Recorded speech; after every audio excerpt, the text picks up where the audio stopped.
নমস্কার সবাইকে। আমি মেনকা। আমার চ্যানেল হাতাখুন্তি কড়াইতে আপনাদের সবাইকে স্বাগত। আজ আমি বানিয়েছি জগন্নাথ মহাপ্রভুর একটা প্রচণ্ড পছন্দের খাবার। সেটা হচ্ছে সাতমিশালি তরকারি। নারকেল দিয়ে সাতমিশালি তরকারি আমি একটা আমার বান্ধবীর বাড়িতে তাদের জগন্নাথ দেবের ভোগে খেয়েছিলাম, তাই সেটাই রান্না করে দেখাচ্ছি।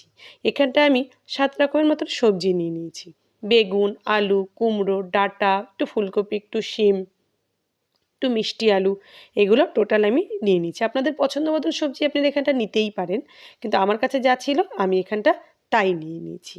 এটা আমার এক বান্ধবীর বাড়িতে রথের দিন তাদের জগন্নাথ দেবকে ভোগে দেওয়া হয়। সেই ভোগের রান্নার স্বাদ কিন্তু আলাদাই হয়, কিন্তু বাড়িতে যদি এইভাবে বানিয়ে খান তাহলে কিন্তু কম লাগবে না, সেই স্বাদের তুলনায় আপনি ভালোই লাগবে খেতে।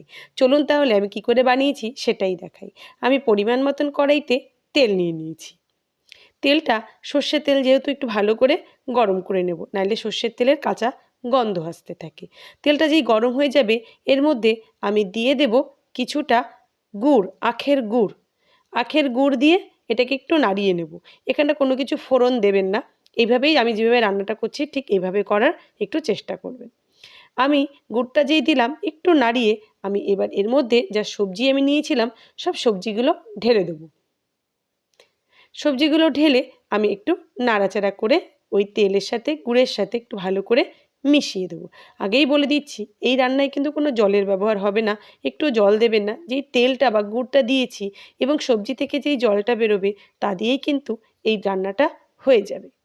প্রসাদের আলাদা স্বাদ হয়, কিন্তু নিরামিষ দিনে আপনি এরকম রান্না করে খেতেই পারেন।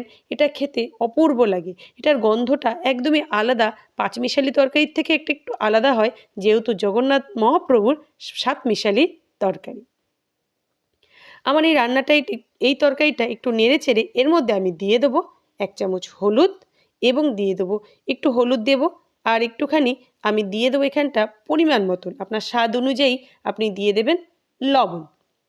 আমি আমার স্বাদ অনুযায়ী আর তরকারির পরিমাণ অনুযায়ী আমি এখানটা 1 চামচ লবণ দিয়েছি।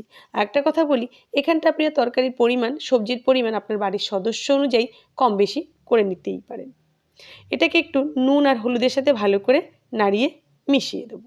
মিশিয়ে দিয়ে এবার আমি আর কিছু মশলা দেবো, সেটা হচ্ছে আমি এর মধ্যে দিয়ে দেবো 1 চামচ জিরের গুঁড়ো। জিরের গুঁড়ো দিয়ে আর এর মধ্যে দিয়ে দেবো 1 চামচ মতন আদা বাটা। বাটা না হলেও আদা থেতলে বা ঘষে যেভাবে খুশি দিতে পারেন। বাটা আমার কাছে ছিল, আমি সেই বাটাটাই দিলাম। আবার আমি এই মশলাগুলো সেই সবজির সাথে ভালো করে মিশিয়ে দেবো। মিশিয়ে আমি এখানটা ভালো করে নাড়াচাড়া করব। যেহেতু এই রান্নায় লঙ্কা পড়ে না, কারণ জগন্নাথ দেব একদমই ঝাল খেতে পছন্দ করেন না, তার জন্য এই রান্নায় কিন্তু লঙ্কা একদমই পড়বে না। লঙ্কা বাদেও আপনি এই রান্নাটা করে খেয়ে দেখবেন, আমি কথা দিলাম খুবই ভালো লাগবে। আমি 5 মিনিট লো ফ্লেমে এটাকে একটু রান্না করে নিয়েছি। দেখবেন এর থেকে অনেক জল বেরিয়ে গেছে, সেই জল দিয়েই কিন্তু এই তরকারিটা সিদ্ধ হয়ে যাবে। আর আপনি 10 মিনিটের মধ্যে এই তরকারিটা কেটে কুটে নিলে 10 মিনিটে আপনি এই তরকারিটা রান্না করে ফেলতে পারবেন। খুব তাড়াতাড়ি এই রান্নাটা হয়ে যায়। কেন জানি না, আমি আরও রান্না করেছি এই ধরনের তরকারি, সেটা অনেকটা টাইম লাগে। আর এই রান্নাটা করতে গেলে এত কেন কম সময় হয় আমি ঠিক জানি না। আমার কেন জানি মনে হয় এখানটাও কোনো ঠাকুরের আশীর্বাদ থাকতে পারে। আর এইখানটা দিয়ে দেবেন কিছুটা নারকেল কোড়া। নারকেল কোড়া দিয়ে আমি আবার একটু ভালো করে এই সবজির সাথে ভালো করে মিশিয়ে দেবো। এই রান্নাটা খুব তাড়াতাড়ি হয়ে যায়। তার জন্য আমার এই রান্নাটা রাঁধতে খুবই ভালো লাগে। ঘরে যখন সব রকম তরকারি থাকে আমি পাঁচমিশালির পরিবর্তে এই সাতমিশালি তরকারিটা রান্না করতে বেশি পছন্দ করি। দেখুন আমার তরকারিগুলো প্রায় সেদ্ধ হয়ে এসছে। আমার তরকারিগুলো প্রায় রান্নাও হয়ে এসছে। আর এটা কিন্তু বানাতে একদমই বেশি সময় লাগবে না। আর আমার এই রান্নাগুলো আজ যদি কোনো নতুন কোনো বন্ধু আমার এই রান্নাটা দেখে থাকো, তাহলে প্লিজ আমার এই চ্যানেলটাকে একটা লাইক, শেয়ার এবং সাবস্ক্রাইব করে দিও। আর যদি রান্নাটা ভালো না লাগে তাও অবশ্যই আমাকে জানিও যে কেন ভালো লাগলো না। আর ভালো লাগলে আর রান্নাটাকে একটা লাইক কিন্তু অবশ্যই দিও। আমি আবার এটাকে 5 মিনিটের মতন ঢেকে দেবো লো ফ্লেমে। এই দেখুন আমার রান্নাটা একদম শেষ হয়ে এসছে। যেটুকু জল ছিল সেটুকুও বেরিয়ে এসছে। এই জলটুকু শুকিয়ে গেলে দেখবেন চারপাশ থেকে তেল ছাড়তে শুরু করে। তাহলেই কিন্তু এই রান্নাটা একদম কমপ্লিট হয়ে যাবে। আমার এই রান্নায় আর কোনো মশলা পড়বে না। এই সাধারণ মশলা দিয়েই আপনি কিন্তু বানিয়ে ফেলতে পারবেন জগন্নাথ মহাপ্রভুর খুব পছন্দের একটা রান্না, সেটা হচ্ছে সাতমিশালি তরকারি। আমি ওই বাড়ির ভোগে যে রান্না করে তার কাছ থেকে আমি এটা শুনেছি, শুনে সেই হিসেবেই আমি কিন্তু এই রান্নাটা করেছি। আমি একটু নুন মিষ্টি চেক করে নিলাম, দেখলাম যেহেতু গুড় দিয়েছিলাম আগেই, তার জন্য এখানটা আর চিনির কিন্তু দরকার পড়বে না। এটা অসাধারণ খেতে হয় আর অসাধারণ গন্ধ হয়। আমি জানি না এই তরকারিটা কোনো মশলাই পড়ে না, তারপরেও এটার মধ্যে এতটা স্বাদ কেন হয়। আমি অনুরোধ করব একবার আপনারা এই তরকারিটা বানিয়ে খাবেন। আর যদি কেউ বানিয়ে খান আমাকে কমেন্টে অবশ্যই জানাবেন এটা কেমন হলো, আর খারাপ হলেও আমাকে অবশ্যই জানাবেন যে এটার মধ্যে কোনটা আপনার বেশি খারাপ লাগলো।